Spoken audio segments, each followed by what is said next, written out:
All right, what's up, everybody? This is your girl, Ms. Entertainment. I am your president of the Real As People Society. So, welcome to the Power Hour. We're live every Saturday at noon on Terradome Entertainment Radio, where we play the best hits from old school to new school hip hop, R&B, and more.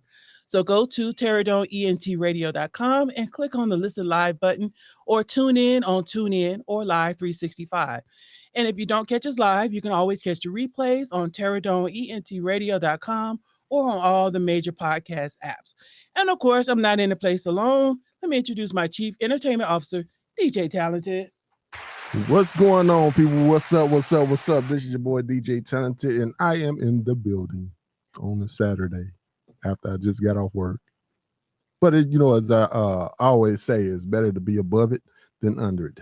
You dig? You dig. That's why I was waiting on. And we got new in the studio for the first time, artist producer KDike. Welcome, welcome. Thank you. Thank y'all for having me. Glad you're here. Now you're out of Charleston, North Carolina. South Carolina. Well, yeah, Charleston, South Carolina. Yeah, let me put that right. So, what brings you? How did you get here to the ATL? Not last year. What was it? 2021. It was a crazy story. I came here to visit. I just had got out of a bad situation with this girl, and I was like, man, I'm gonna come to Atlanta because they have MSR here. So I'm like, I'm gonna come to Atlanta and see what's going on. I end up falling for this girl, and I'm like, dang, I think I'm gonna move to Atlanta for her. More of the story, it didn't work out. But then I was like, Atlanta got a good vibe. And I was like, at Charleston, we don't have a big network for anything musically. We don't have a big network for. And I was like, I made a split decision. I was like, I think it's time, to move and be able to branch out because I had already hit my plateau in my city. I've already been known going viral in my city for everything, but I wasn't getting anywhere. So I was like, I told my sister, I'm like, I'm trying to move to Atlanta. You down? And she was like, fuck it. She's like, fuck it. So 6 months later, we wrapped up we tied up all our loose ends and we moved. So it's been a year, but I love it. Because that was my question. So you like it? It's yes. I love it. It's been a transition, but this is the Black Renaissance. Atlanta's the Black Renaissance. And I feel like anything musically or in entertainment, this is the place to be. You got to, even though it's been hard, because, when I came here, I thought, I'm going to come here, I'm going to jump straight into it and everything's going to fall in line. But it's like going to a new school. You got to start all the way from the bottom. You got to make new friends. You got to, bump elbows with the right people, and you got to, build your reputation back up. So that humbled me a little bit to realize, people don't know who I am down here. So I have to build that same reputation that I did in my city. So what has been the hardest struggle for making that transition from Charleston to the ATL? Confidence. I feel like, in the city, I received a lot of hate. And I feel like that kind of made me build a narrative that wherever I went, people were going to give me a hard time. Like, they wasn't going to give me a chance. They was going to be quick to misunderstand me. So I feel like when I moved here, I kind of didn't give it my all. Because I'm like, I don't know if I'm ready to be hated on again. But then recently, I'm like, my girl asked me, she was like, is the reason why you don't put out the way you put out is because you hold that same narrative, like, the trauma that you went through with the city. And I'm like, you know what? It made sense because I hadn't put out a tape. I hadn't been performing for real. But it's like, I can't let anybody take that power away from me, because when you do something that's out of the box, the first thing people are going to do is misunderstand you, especially when it hasn't been done, when it's not the norm, when you want to go outside the grain. So I had to realize, if I'm going to do this, I have to understand what comes with it. If I'm afraid to be hated on, then I might as well work a 9 to 5 the rest of my life. You're still going to be hated on. That's what I'm saying. So it's like, no matter what I do, I'm going to be hated on. I might as well do what I love. Yes. So when you say this hated on in the city, you're talking about back in Charleston or here? Oh, really? Back in Charleston, yeah. I drop, I feel like conscious music, and when you want to try something different, it's not always embraced. Mm-hmm. So I dropped a lot of, music for the soul. I wasn't into the trap music. So in my city, a lot of that is what's popular. The trap music, the depressed, fighting demons music. I'm not with all that. So I went a different route, and my music, I wouldn't say it was positive, but it was like, I'm depressed, but this is what I'm going to do to make it better. Like, it's solution based. I'm not just going to wallow in my sorrows. And I feel like you know, being a positive person, I don't, respond to negativity. I feel like I handle things in an unbothered manner. People don't like that. They want you to respond. They want you to stoop down to their level. I'm not on that type of energy. So people are going to keep picking, picking, picking because they know you're not going to feed into that. Hmm. So moving here, so that's why I say, I got a lot of views. People on the outside, they see me and they're like, "You tripping? You always say you don't got no fans. You don't get no love." But when you look at the views and you look at the comments, it's when people see something they don't understand and share it and make fun of it, and it goes viral that way. I'd rather have a I'd rather have 100 views and it's sincere. People out that genuinely appreciate my music than 5,000 views and majority of it's hate. Yeah, that's very true. So I then let's looking at your stuff, looking at your body of work. Um, I like how you and you are different.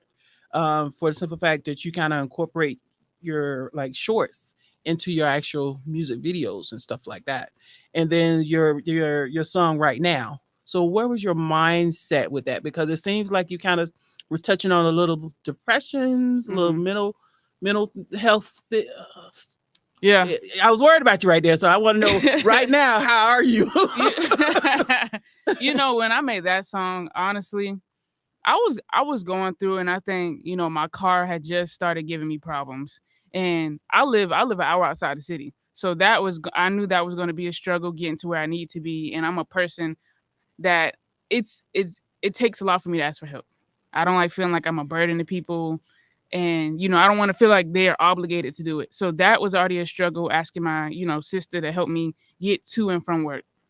And then on top of that, you know, not feeling like I can fund my dreams the way I wanted to Mhm. with the car being down. So I can't put in the extra hustle that I want to. I wasn't able to perform the way I wanted to because of my car. And, my job was stressful. I was working for somebody who they just were in their ego. They Mm. didn't want to hear what we had to say. It was, this is how this is going to go. And you express something to them, well, back in my days, like Well, this ain't how we used to do it. you know what I'm saying? They didn't really respect, the up and coming generation. They feel like because we're saying we're stressed out, we don't know how to handle the work industry. Nobody's trying to work till they die. You know what I'm saying? She was going through all this health problems and she would call out, but it's like we have a health issue or we got something going on, we gotta toughen it out. Mm. Just because I'm young don't mean that I'm gonna be bending my back for 50 years and be like, yeah, I work 50 years and I'm not working for no corporation for 50 years, and that's not a flex to me. That is not a flex to me. Working 40, 50, 60, 80 hours a week and don't got no time to myself. So that all in that, I'm in a relationship and that time we was going through, a tough bit. She had what she had going on, I had what I had going on. And in that song, I just felt like I was able to get how I was feeling. I was scared of myself because, sometimes when you're in isolation and you by yourself, you think thoughts that you might not think if you weren't in that place. I would agree. So I would totally agree with that. that the song really helped me release that. And of course, people was texting me like, "Are you okay?" Like, I'm saying like, "I'm good." Like, I'm good now. I let it out.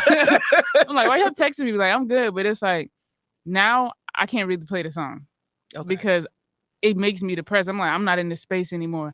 I used to could play it on repeat, but now I can't because it's depressing. It's sad. I feel like damn, like I was going through that shit. But when you in it, you don't think it's as bad as it is until you're out of it, and you be like, Hmm. damn, I was really going through some shit. Yeah, I would agree because I said, "Woo." I want to check on you. Like, hey, you okay? I liked it, and I give you. That was brave of you to express it. That song because that's one thing that at in the Black community we don't do enough of is truly sharing those times when we're not as mentally healthy as we want to be. Yeah, When you need that help, like, hey, I just need somebody just to say, hey, I just want to vent. That's it. right. So definitely give a claps for just being that brave to actually do that. So Appreciate the clap.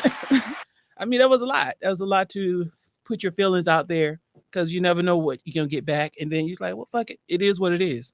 And I think those are one of the songs where I told myself when I dropped it, I'm like, I don't care if nobody rocks with it. I don't care if I get no likes. this is something that, really means something to me. And that song responded very well.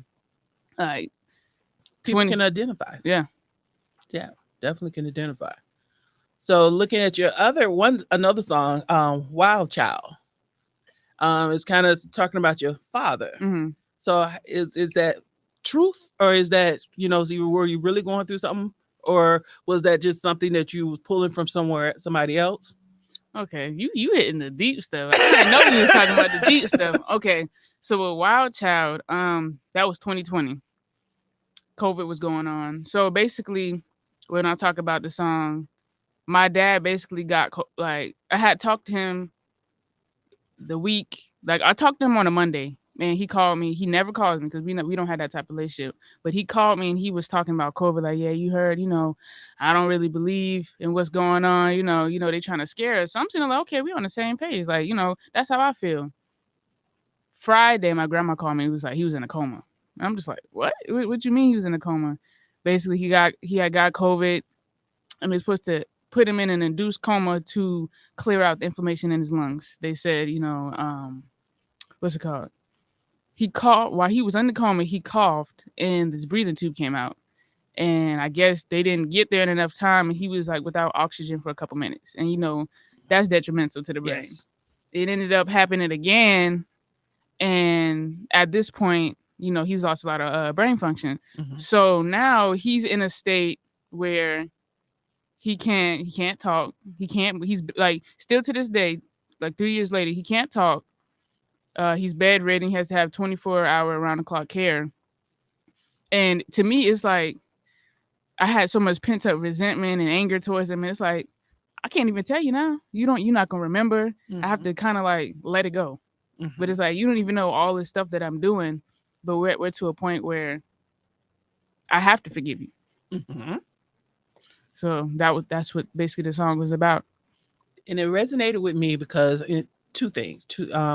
We recently produced a play called Struggles of a Father's Love. And one of the songs in there was a letter to my father, where he was really kind of going in on his father not being there and blah, Mhm. blah, blah. But, at the end, he did get a chance to, I guess, embrace that relationship. And then the second one was because I didn't grow up with my father, and we had like a strained relationship. And then it took someone to tell me, it's like, have you ever expressed how you felt or how you're feeling? Mhm. And I had to check myself. It's like, no, I Right. didn't. So how would he know? He going through it, and you don't know, Exactly. especially then you got to look at that generation of men that really, it was about working. It wasn't about feelings and all, Mhm. and checking in with your kids. It was about providing, period. Right. And then I would say when I did express that, and we had this really deep conversation, and he actually apologized, and then the walls came down. Right. And then he got sick, maybe about 2 or 3 years later, and then I lost him to cancer. So it's like, I get it, because if I hadn't had that time, if I'd have still been holding on to that anger, Hmm. I would have never got a chance to actually have a adult conversation Right. and get that clarity, and just let it go. So I sympathize, but I guess because you're not gonna get that chance, Hmm. but at least you can express it through your music.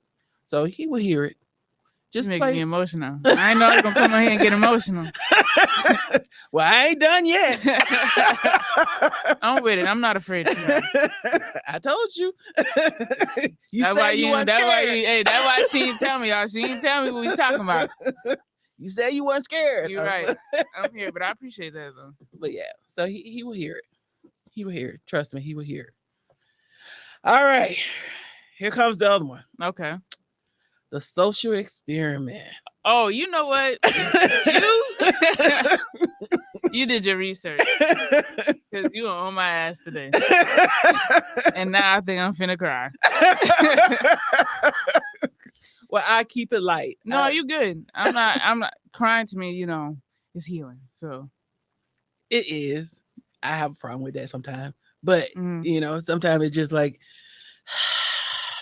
but that's a release. It really is a release once you let it out.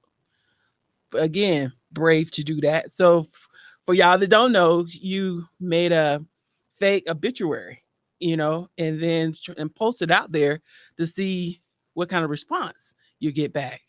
And then that's like, whoo, because them keyboard bullies. Yeah. Oh my God, those keyboard bullies. So you want to talk about it a little Yeah. bit? Let me gather my thoughts. But I did think while you gathering, I thought that was brave of you too. But it's like, cause I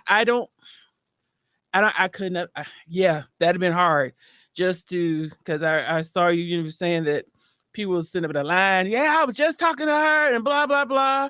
And then here comes the haters. And then it's like, if you don't have nothing positive to say, why waste your time? Swipe left, Right. keep going. But no, they got to sit there and just with that bullshit. It's like, what the hell?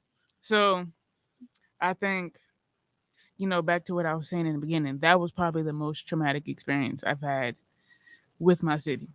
Um, you know, when I did that, the goal, as I stated, was to see how to, make a point how people try to show you love and give you your flowers when you're gone, but they don't show up for you or do what they need to do while you're on this earth. Mm-hmm. Two, how insensitive the community could be when it comes to death. They don't take it seriously.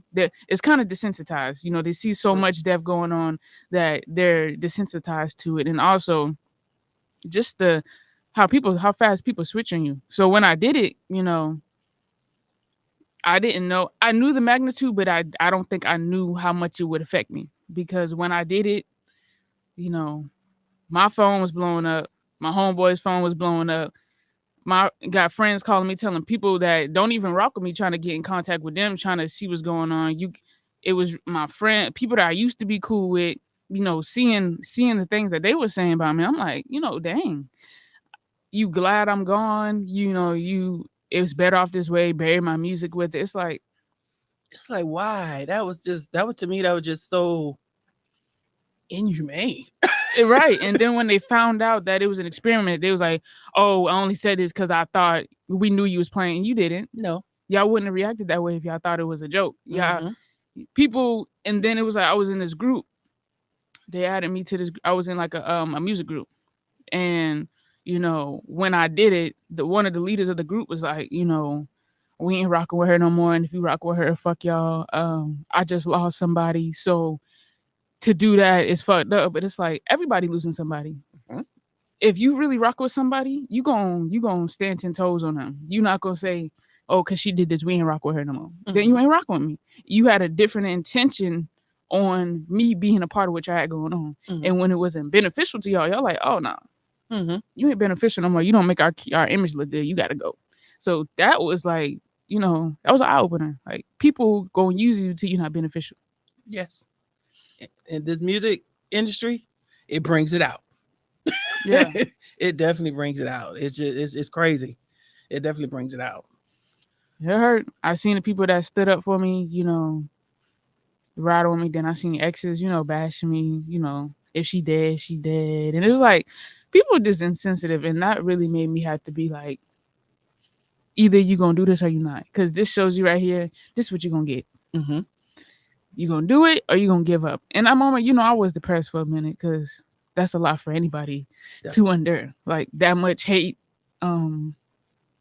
Especially people wishing death on you, like Yeah, that was crazy. not understand. Like some people, I will give credit to the people, because people did understand like me doing that, the reason for me doing it, and the impact. And I respected that, because I didn't think that much people would understand like why I did what I did. A lot of people like, you can't play around with death and you don't do that. But it's like we play around with drugs, we play around with alcohol, we play around with mental health, we play around with everything else. Mm-hmm. So me doing it's like if somebody else did He it, was proving a point. if somebody else did it, it would have been okay. But since I did it, it was an issue. He was proving a point. But I guess it's all also, I like to flip things around and be in a perspective. It showed you who was really for you, Mm. and then the ones that's not really, that talk a lot of game is really not. Yep. So those are the ones that you can distance yourself from. So it was an eye opener. it was For real. it was hard, but at least you know who's really in your corner. Yeah. And then everybody else, fuck y'all. Oh yeah, no, they gone. Ain't nobody that dissed me that we cool. And it's like even when I left the scene for a little bit and I came back, I'm coming. I done seen everything everybody done said about me, but they in my face, what's up? That And you're I'm like, sitting here like, you crazy. Like the fact that you think that we're cool and you dead ass serious, but that also shows how people like to sweep stuff under the rug. You don't want to talk about it. If I hurt your feelings, if I made you feel a certain way, I will understand that because there's some people. There was a girl. She said she told a friend of mine she couldn't rock with me because she didn't support what I did, but I respected it because she didn't live that type of life. She's on the positive music, so it did affect her in a way, and I respected that. You was true about your feelings and you wasn't dissing me, but you told me you couldn't get down with that.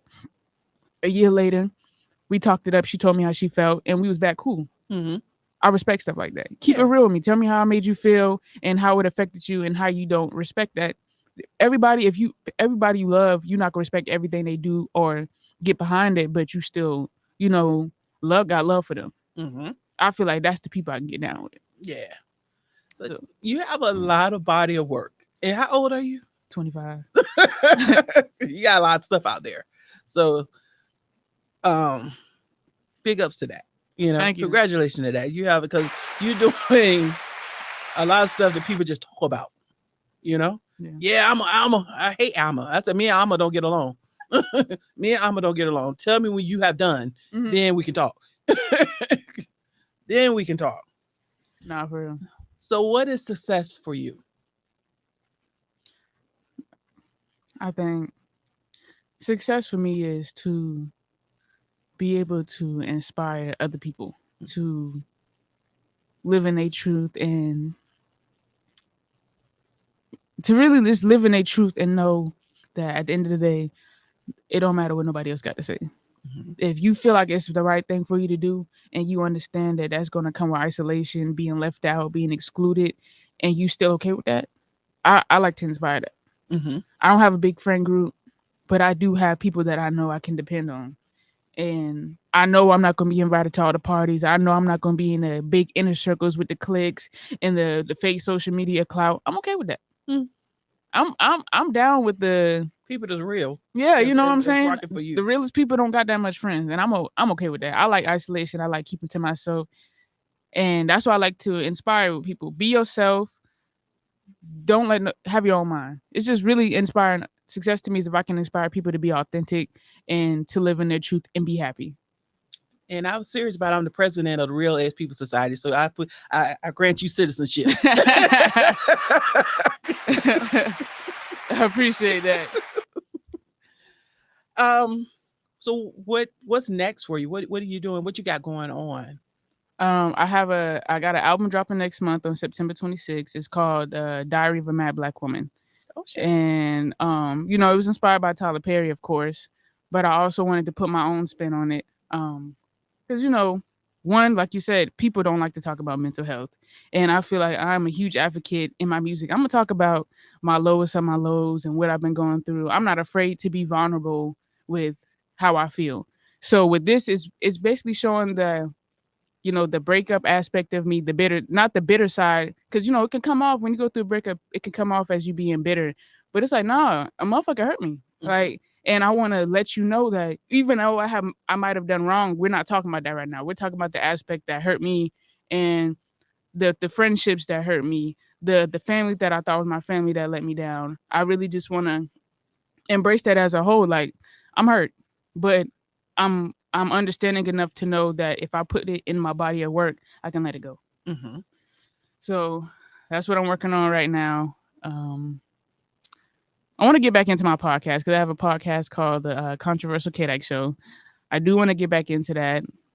Working on my discipline with consistency because, like I told you before, I can get a lot of stuff done, but actually executing it and putting it out, it's a struggle. It's a lot. Yeah. Especially if you don't have a team like the big boys, Yeah, you know what I'm saying? it's a lot. So that just getting back to being courageous. I think that's my next step. Living in my truth and, you know, getting back confident that my voice is powerful, and when I use it, I do inspire people, and it does make a difference. Okay. That's my next steps. So when you drop that album, you got to come on back so we Oh, can yeah. talk about it. Yeah. Bring your tissue. You should have had a box of me because you knew what you was asking. Okay, I have the tissue. So what has been your biggest reward and your biggest challenge in this music business for just being 25? My biggest reward.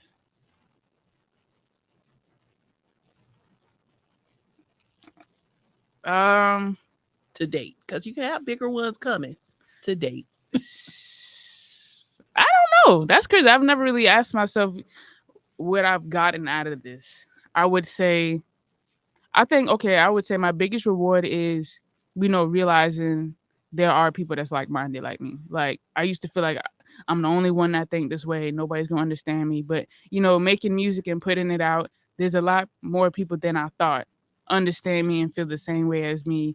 And that really helped me form that, no matter what path I go, I'm not going to be alone as I thought I was. Mhm. There's going to be people behind me that understand me and support me.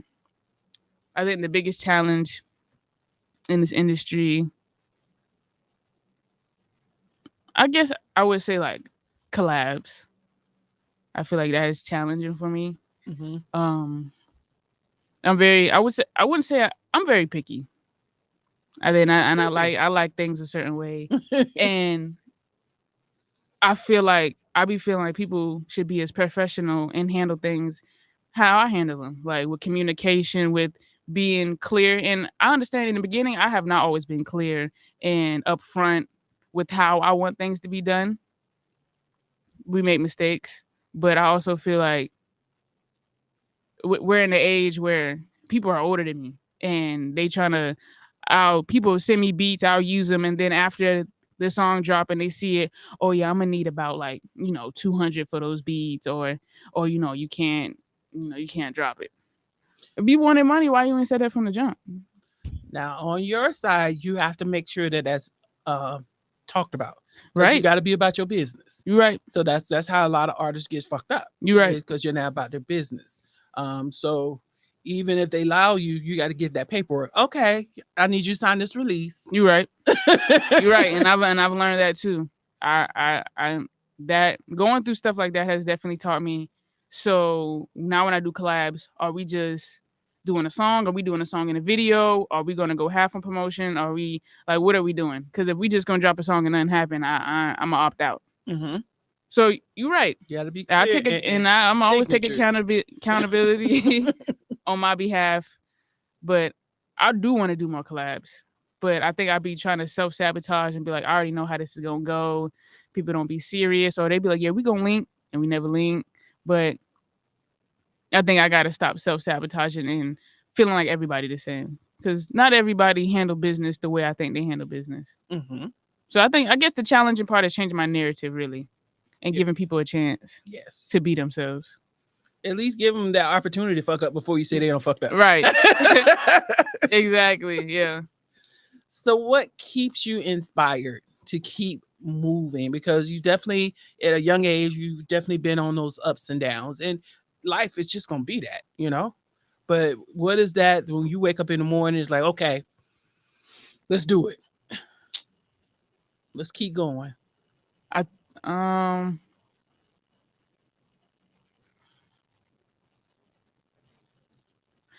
I don't know, because I don't think I have a. I don't think I wake up and be like, this is what's gonna keep me going today. But I feel like to make music and to live, I think it's really, my supporters and my fans, because it'll come randomly. Like my sister, last week, she sent me a screenshot somebody posted on Snapchat. It was like, yeah, this song KDike dropped. This song always will forever be my song, especially when I'm in the gym. And I'm just like, dang, I didn't know they still bumping that. Like, just knowing that there's people out here that I don't even know that look up to me and are inspired by me. And when I take my leave of absences, or when I feel like ain't nobody rocking with me right now, people are still rocking with me. So I need to give them that consistency and let them know, like, I'm here as much as y'all here for me. And I don't want to, I be feeling bad when I be feeling like they don't be believing in me when it's really me not believing in me. Hmm. So, So that's what comes, because when you take those hiatus, that's what brings you back is the fans. mhm. Okay, so that's your inspiration. So you do have inspiration. Yes, the fans, they definitely inspire me to keep going for real. All right. This is the last question, so you get off the hot seat. Okay. The best advice you have ever given, and the best advice you that has been given to you. See, I be giving a lot of good advice. So let me see. I don't be taking it all, but I be giving it all. Um,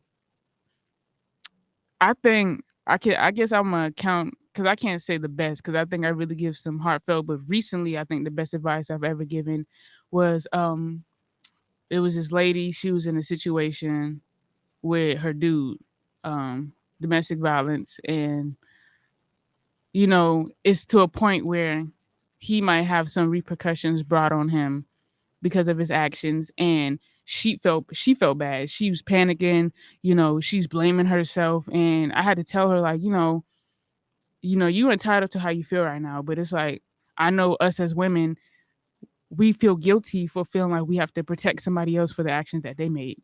And I told her, I was like, you know don't blame yourself, and don't feel like if you hadn't took precautions for your safety that he wouldn't be where he is. If he hadn't done what he done to you, he wouldn't be where he is. It's like, take yourself out of the equation of the blame and realize, somebody gotta stand up for us. Because if we don't, and we keep excusing the Bad behavior, Mhm. they're never gonna learn. Yeah. We always gonna get them out of trouble, and it's gonna continue to happen. Mhm. I think that's the best I've given recently. Um, and the best advice given to me would probably be, I think it was my first. It was a show I performed at a couple years ago, and it was this lady I met for the first time, and she was watching me perform. But as I was performing, she was just looking at me like this. And like, me performing, I'm thinking like, dang, like she ain't rocking with me. Like, what's going on? Like, she mugging me. But after the show, she just walked up to me. She was just like, please. She's like, don't ever stop performing. Like, you got that voice, you got that gift. Like just don't ever stop rapping. Don't ever stop singing. And that's advice that's been given to me, a couple times. And I feel like in those times I really needed it, because in those moments I've had people around me saying like, you shouldn't do that singing stuff. Like, you just stick to the rapping. Like, don't do the singing stuff. Like, you don't gotta do that. And for a second I'm like, damn, I shouldn't do it. Like, I don't know. Like, you think people around you, so you try to trust them that they have your best interests at heart, but it's like strangers telling me something else. And they don't have no intentions. They just telling me this. So I think that's the best advice that I've been given. Just, don't ever stop. Even when I feel like stopping, just keep doing it. Cause it's like, other people are seeing something in me that I haven't truly embraced yet. So I need to dig deeper and see why, what are they seeing? Because, I don't see, sometimes I don't see it. Then I have to step outside myself. I feel like, because for me, I feel like sometimes I'm not able to appreciate my art the way other people are. I'm on the inside looking in. They're on the outside Looking.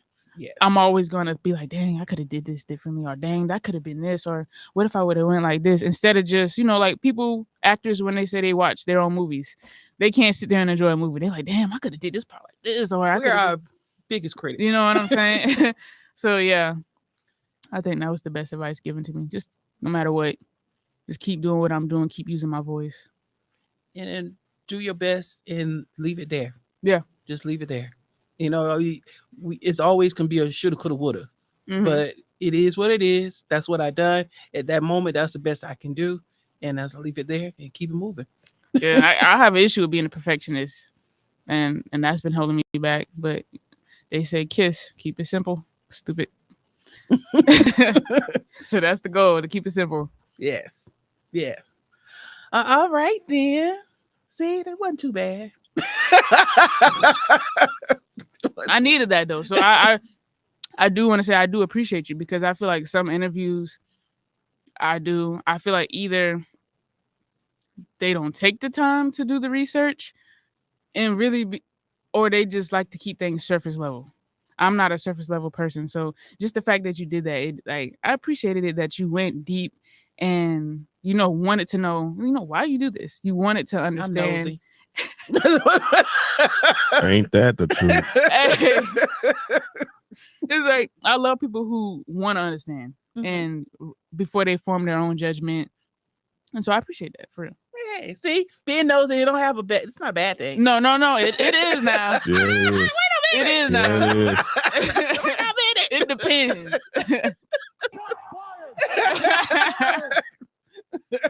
Yo, what's up, y'all? Anyway, whatever. This is Ms. Entertainment, and I am nosy, along with being the president of the Real Ass People Society. I'm mad at you. Every day of her life. Ain't nothing wrong. See, let me take it back. You can be nosy, but I guess it depends on when you being nosy. Yes, there is. You can't just be all in people's shit at the wrong. Yeah, I would agree. Yeah, because you be looking like, okay, what are we doing? Yeah, like, yeah. All right, let's get on to some hot topics, Mr. Man. Let's go. What's up, y'all? Them beats be riding. That's from dude over there, his nephew. Okay, that's hard.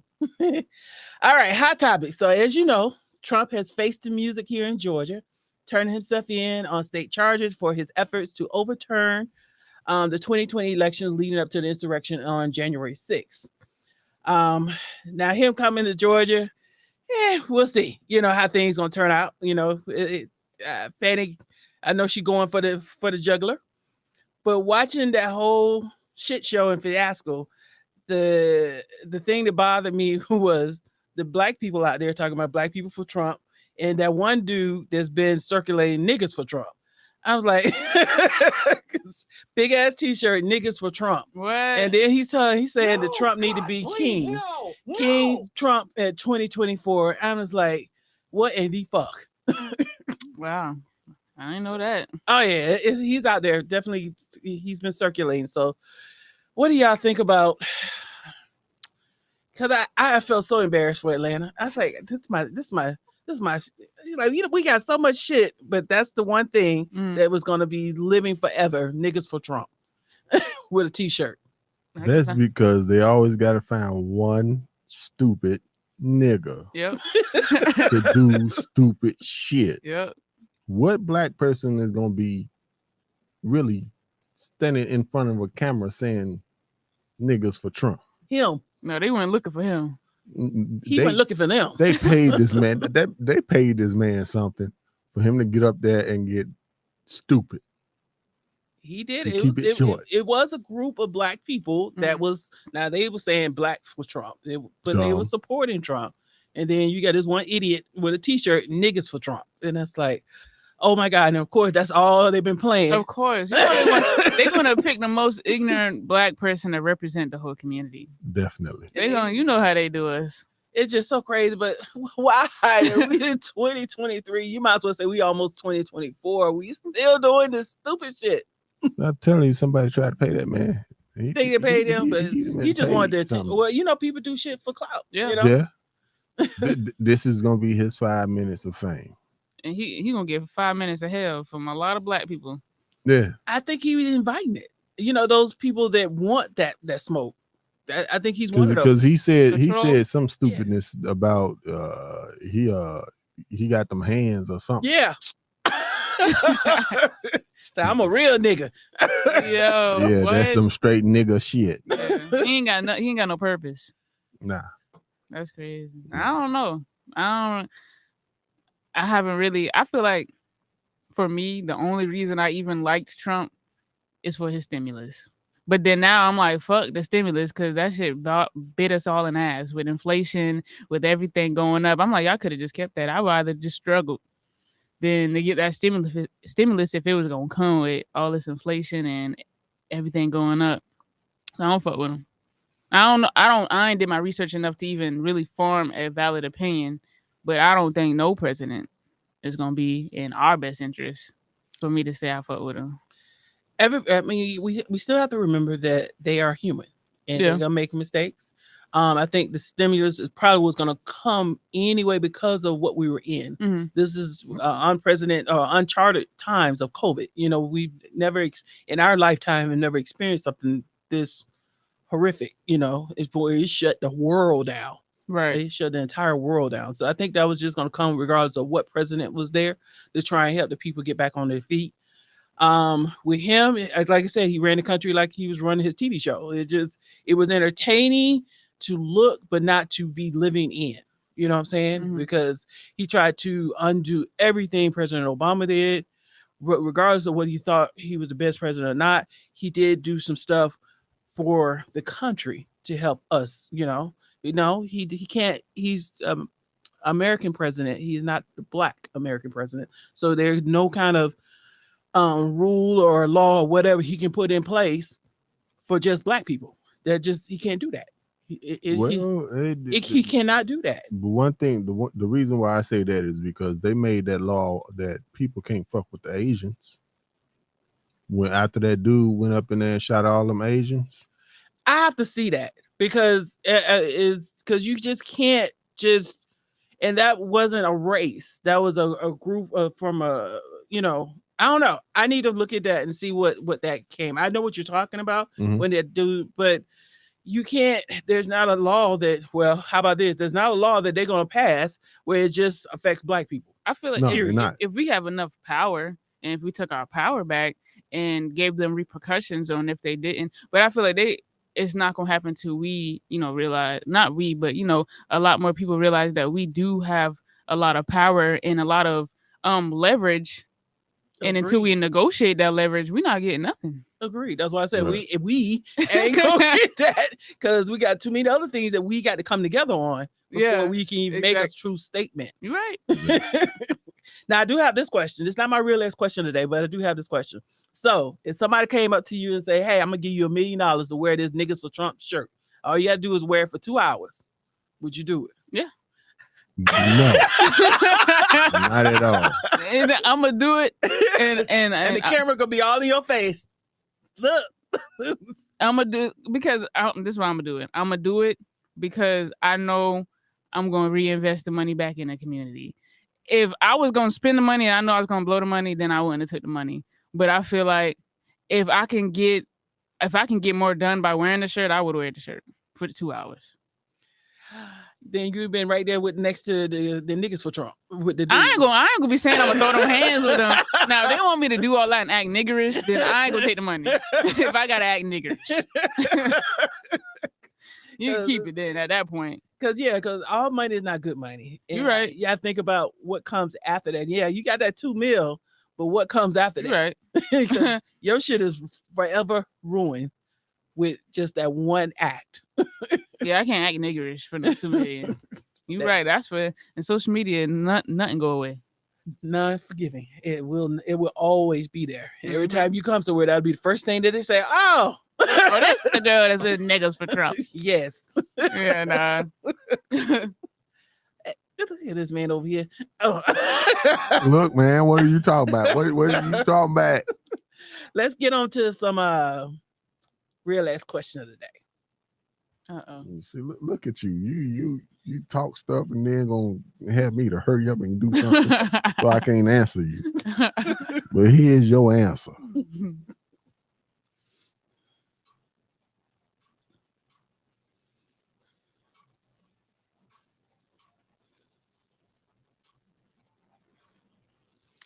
All right, the real ass question of the day. So you've been in a relationship. This is your ride or die. So they came down with this illness, right? And they only have 1 week to live. Your ride or die asks you for their last dying wish. Can they have sex with your best friend? What would be your answer to that? No, God, please, no. I ain't even gonna lie to you. They get ready to die. That was their last wish, but they've been, they never acted on it, but they, that's their dying wish. They want to have sex with your best friend. You looking like, oh hell no. I don't personally. I'm emotional. So I'm gonna be like, this whole entire time you wanted to fuck my best friend, you gotta take that wish to the grave. And I might just break up with you behind asking me some crazy shit like that. But at the same time, you know what? They get ready to die. They only got 1 week to live. That's their one. And I'm gonna let them know, okay, that's cool. Because when you die, I'm fucking your best friends too. Well, she dead. She don't care. As long as she don't care. I don't know. I feel like I would be emotional about it. But shit, if somebody, I don't know. I ain't gonna lie, I'm emotional. So I don't think I can think about this logically. Because you got 1 week left and you want to spend it with somebody else? 2 hours of it. Nah, time is, if you got a week left, time is of the essence.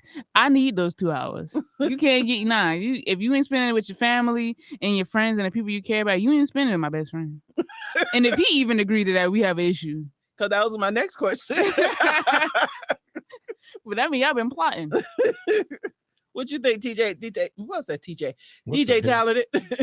Hey, you know what? I can't give you no real answer on that either, because one side of me will be like, man, I'm about to beat the life out you.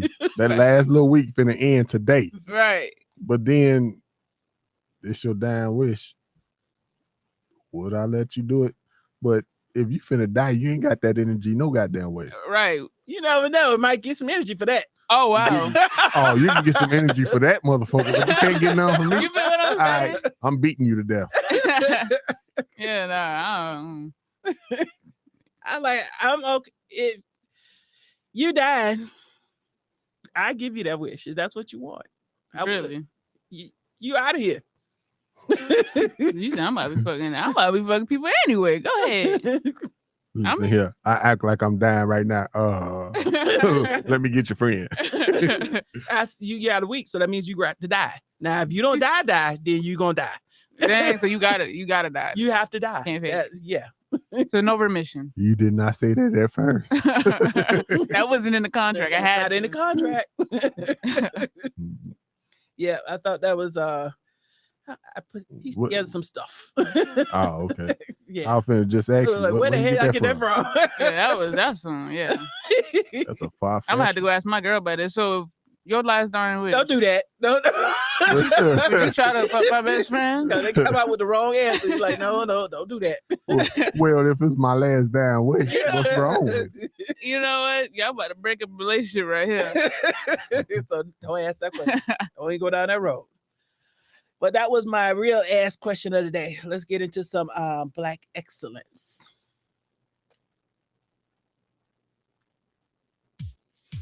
All right. Every week we recognize and celebrate the achievements and contributions of African Americans have made to this country. Today we want to celebrate Natalie Hudson, the first Black person appointed to become Chief Justice of Minnesota Supreme Court. Natalie began her law career in 1982, where she represented indigent clients with housing matters. Then she went on to practice civil litigations and other positions. In 2002, she became a judge and served many years in the Minnesota Supreme Court. And on August 23rd, she was elevated to Chief Justice, making her the first woman of color and the first African American to serve as Chief Justice of the Minnesota Supreme Court. So today, Ms. Natalie Hudson, we salute you and your contributions to making this country great. So that was an amazing accomplishment. My only thing is we are in 2023, almost 2024, and we're still having firsts. I know there's other nationalities. They probably don't have half what we have, but we've been here 400 plus years and we're still having firsts, which is just kind of crazy. Kind of crazy. But congratulations. At least we're still having them, So we having them. We're the first to do a lot of stuff. But in 2024, we still having our first Black, first Black. It can't, it just can't be. But, after 400 years, we still having to say that first one, So that's the one that's just kind of crazy to me that we're still having our first Black something in almost 2024 after 400 years of being in this country. So It is what it is, but at least we still having it, I guess. So that hopefully she'll pay the door, open the door for others to come through. Right. Okay. All righty, on to announcements. Night of Expression open mic is on September 6th, starting at 7 p.m. We have a couple of featured artists. Then we open it up to the audience to come and express yourself on the mic, and that is at the Ground and Pound Coffee House. And don't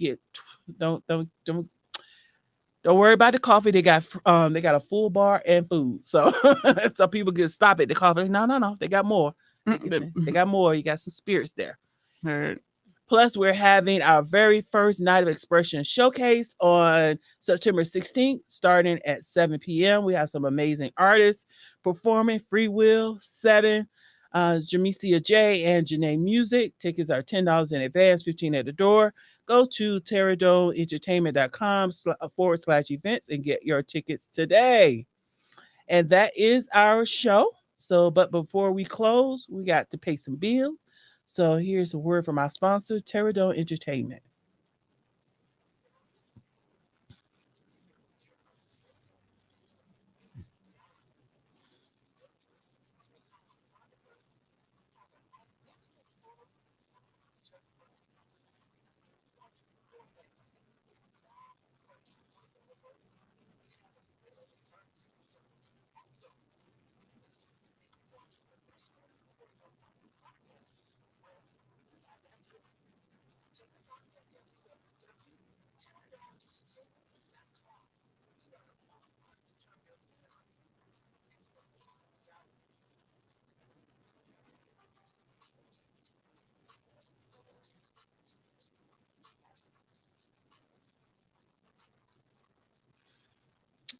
All right. Shout out to Dude over there, producer extraordinaire for some of those beats. If you have any questions or comments, please email us at info@terradomeent.com. That's info@terradomeent.com.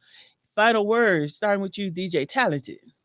Live your life, man. Don't care what nobody got to say or try to do to keep you from your goal. Your goal is your goal, not theirs. Get it. All right. Final words, Miss KDike. What you got for me? I guess I'm piggyback of him. Do what makes you happy, and live for yourself, and not the expectations that will put on you. From your parents or anybody. Be true. Yeah, be true to yourself. All right. Real ass quote of the day. Every day you wake up, you have two choices. You can either continue to sleep your dreams away or get up and chase your dreams. What are you going to do?